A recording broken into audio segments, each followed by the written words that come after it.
Hi, I'm Erica from the Alameda String Academy, and we're going to talk about the song Now It's Time to Go to Sleep from Evelyn Avsharian's book, Songs for Little Players.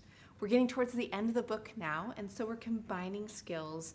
We're playing on the D string, so our elbow needs to be swung in just a teeny bit to bring our beautiful hand frame that never really changes at this point over to the D string.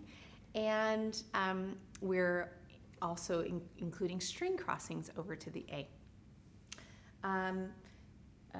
We also have some skips, so it's really important to keep our fingers over the string and always be keeping our hand frame the same, so we can just plunk our fingers down and whenever we want them. So they'll always be ready if we keep our fingers right over the string, even when we lift them off the string.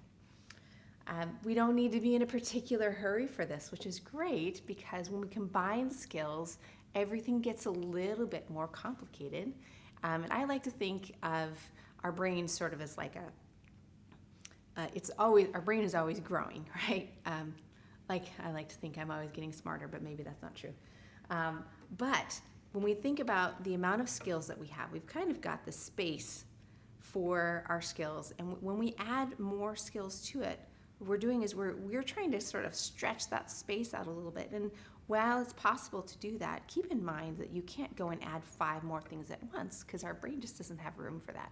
So we focus on one thing at a time, okay? And we've been doing that step by step in this book.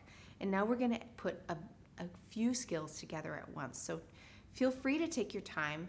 Still focus on one thing at a time until that feels really good, and then you can add another one so that you're gradually growing the space that you have kind of in your brain to work with these different skills. So don't worry if you don't get the string crossings coordinated with hopping with your second finger on the first try or even the 10th try, okay? What I would do is, take your time and choose something before you start that you want to do really, really well at and improve on, and give yourself time for a couple repetitions before you add the next skill. Or even tomorrow you could add the next skill, or the day after that, once you feel really comfortable with the skill that you're trying to work on. So I'm going to do a spot check on my bow hand, whether or not I'm holding my thumb on the outside of the frog or next to the frog. Everything's bendy.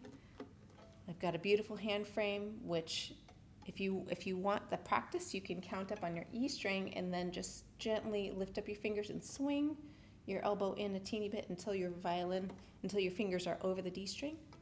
And we can do a count up on our D string. Okay? And then we're ready to play the song.